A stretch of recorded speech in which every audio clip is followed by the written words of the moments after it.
আসসালামু আলাইকুম, সবাই কেমন আছেন? আলহামদুলিল্লাহ আমরা ভালো আছি আপনাদের দোয়ায়।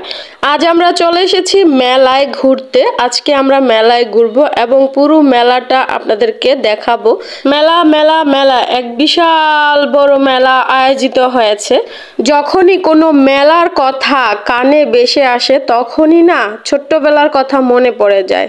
কারণ ছোটবেলাটা অনেক সুন্দর ছিল, মেলায় ঘুরতাম, অনেক মজা করে। মেলায় ঘুরতে কার না ভালো লাগে বলেন? আজকে আমি এখান থেকে ডিনার সেট নিব মাটির প্লেট, মাটির চায়ের কাপ আমার ভীষণ পছন্দ, তাই আজকে মেলায় এসে এগুলো পেয়ে গেলাম। এখন এগুলো কিনে নিব। একটা ড্রেসিং টেবিল দেখাচ্ছি, ছোটবেলায় এগুলো অনেক কিনতাম, মেলা থেকে বাবা কিনে দিত। এটা হচ্ছে ফুলের টপ, এটাও আমি নিয়ে নিয়েছি। এই যে প্লেটগুলো আমার ভীষণ ভালো লাগে, মাটির জিনিস আমার ভীষণ পছন্দ। আর এই মেলাতে নানান রকমের খেলনা উঠেছে বাচ্চাদের, তো এখান থেকে বাচ্চাদের জন্য কিছু খেলনা কিনে নিচ্ছি। মেলা মানে বাচ্চাদের আনন্দের একটা জায়গা। মেলা কোথাও বসলে বাচ্চারা সেখানে যাওয়ার জন্য খুব উৎসাহ প্রকাশ করে, তাই আমিও আমার মেয়েটাকে এবং আমার ছোট্ট ভাইকে নিয়ে মেলায় চলে আসছি। মেলা মানে নানান রকমের মুরালি, নানান রকমের জিলাপি, মিষ্টি জাতীয় খাবার। এগুলা না খেলে মনেই হয় না যে মেলাতে আসছি। ফুচকা আমাদের অনেক প্রিয়। ফুচকা খাওয়ার পরে এখন আমরা চিংড়ি ভাজা খাবো। এখানে চিংড়ি ফ্রাই হচ্ছে, তো আমরা এখন চিংড়ি ফ্রাই খাবো। সুস্বাদু জাল জাল চাল ভাজা দিয়ে চানাচুর ভর্তা খেয়ে এখন আমরা চলে এসেছি মিষ্টি পান খেতে। তো আমি যেহেতু ভিডিও করতেছি, বাচ্চা কাচ্চা নিয়ে আমি মেলাতে আসছি, তাই ওরকম ভাবে আমি সবকিছু দেখাইতে পারতেছি না, দুঃখিত। এটি হচ্ছে আচার, আচারগুলো অনেক মিষ্টি ছিল। তারপর সাংসারিক কিছু কেনাকাটা করব।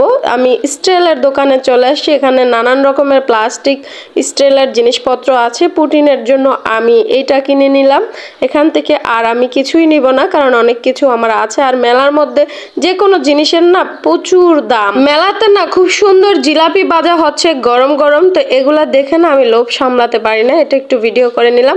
কাচের চুড়ির প্রতি আমি সবসময় আসক্ত, তো এখান থেকে আমি এই কাচের চুড়িটা কিনে নিলাম, আমার ড্রেসের সাথে ম্যাচিং করে। আর একটা ফোটার পাতা সবাই বলতেছিল, তাই একটা ফোটার পাতাও কিনে নিলাম। তাই বাচ্চাদেরকে একটু ট্রেনে চড়িয়ে এখন আবার চলে আসলাম মেয়ের জন্য একটা কুইন রকেট কিনবো। এখানে বিক্রি করতেছে রোলার আইসক্রিম, তো এখান থেকে আমরা আইসক্রিম খেয়ে এখন আমরা আরেকটা রাইডারে উঠবো। বাচ্চাদের এটার নাম কি আমি জানি না, তো এখন আমার বেয়াই আর আমার মেয়ে এটার মধ্যে উঠে তারপরে একটু এনজয় করবে। তো আমার মেয়ে অনেক ভয় পাইতেছিল, কিন্তু আমার বেয়াই মাশাল্লাহ মাশাল্লাহ সে অনেক সাহসী, বারবার করে সে উঠতেছে আর খেলতেছে। 50 টাকা করে ছিল এখানকার টিকিটটা। তো আমার বেয়ার জন্য আমি যে টিকিটটা নিয়েছিলাম সেটা 50 টাকা আমার সার্থক হয়েছে, কিন্তু আমার মেয়ের জন্য আমি যেটা নিয়েছি সেটা আমার সার্থক হয় নাই, কারণ সে 5 মিনিটের মধ্যে মাত্র 2 বার মানে নামতে পারছে, তাও অনেক ভয় পাইছে। সে ভয় পায়, কারণ আগে যখন ছোট ছিল তখন এটাতে উঠতে অনেক মজা করতো, তখন এত একটা ভয় পাইতো না। কিন্তু আজকে কেন জানি না ওই বারবার ভয় পাইতেছে, আমি অনেক ধমকাইতেছিলাম। তারপরে আবার বলতেছিলাম আসো আসো আম্মু আসি এইখানে, তুমি সমস্যা নাই, কিন্তু সে ভয় পাচ্ছে। তো কিচ্ছু করার নাই, আমার 50 টাকা লস হয়েছে, 50 টাকা সার্থক হয়েছে। অনেকে বলবে আপু তুমি তো অনেক সময় ধরে ভগর ভগর করতেছো, মেলাটা কোন জায়গায় হচ্ছে সেই জায়গাটার নাম কেন বলতেছো না? আমি বলবো ভাই ধৈর্য ধরো, অবশ্যই নাম বলবো, তবে আমার ভিডিওটা তোমরা শেষ পর্যন্ত দেখার চেষ্টা করো। মেলার মধ্যে না পিঠার দোকানও উঠছে, তো এখানে নানান রকমের পিঠা বিক্রি হচ্ছে। আমরা কিন্তু পিঠা খাইনি, কারণ আমি নিজেই অনেক সুন্দর সুন্দর পিঠা বানাইতে পারি। এখান থেকে একটা দা কিনে নিলাম, আমার দায়ের দরকার ছিল।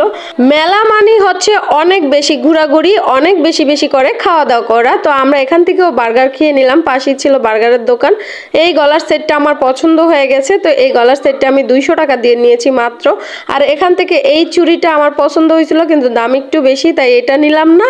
আমি এই পিঙ্ক কালারের চুড়িটা নিয়ে নিলাম, আর সাথে একটা ব্ল্যাকের মধ্যে এরকম পাথরের একটা চুড়ি নিয়ে নিলাম। আমার এগুলোও ভীষণ ভালো লাগতেছিল। তান্দুরি চায়ের আড্ডা, এই দোকানটা প্রথমে যখন আমি মেলাতে ঢুকেছিলাম তখনই আমার চোখে পড়েছিল। তো আমার খুব ইচ্ছা ছিল যে আমি চা খাবো। আমার হাজব্যান্ড বলতেছিল চলো তোমাদেরকে বাসায় নামাই দিই, আমি বলছি যে না আমি চা না খেয়ে যাবো না, তুমি চলে যাও। তো আমরা রয়ে গেলাম।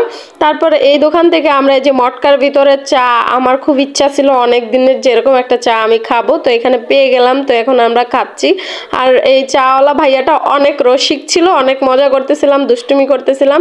সেও আমাকে একটু ভিডিও টিডিও করে দিছিল। তো আমরা 2টা চা নিয়েছি, আমার আমার বেয়াই আর আমি, কারণ সুরভি চাটা খায় না, পছন্দ করে না, এজন্য এখন এখানে চলে আসলাম ঘড়ির দোকানে। মেয়ের ঘড়ি পছন্দ হচ্ছে না, তাই একটু দেখে টেকে চলে গেলাম। একটা ঘড়ি নিয়ে নিচ্ছি আর একটা কুইন রকেট নিলাম। অবশেষে ঝালমুড়ি না খেলে কি হয়, কারণ ঝালমুড়ি প্রেমিক হচ্ছি আমি, তো আমরা তিনজনেই এখান থেকে ঝালমুড়ি খেয়ে নিলাম। মেলাটা কোন জায়গায় হচ্ছে সেই জায়গাটার নাম বলতেছি, বন্ধুরা একটু মনোযোগ দিয়ে শোনো। এটা হচ্ছে নারায়ণগঞ্জের জালকুড়ির পাসপোর্ট অফিসের লগে যে মাঠটা রয়েছে, এখানে এই মেলাটা বসেছে। এই মেলাটা আরো 1 সপ্তাহ পর্যন্ত এই জায়গায় থাকবে। তো আরো অনেক কিছু কিনেছি, সেগুলো পরবর্তী ভিডিওতে দেখাবো।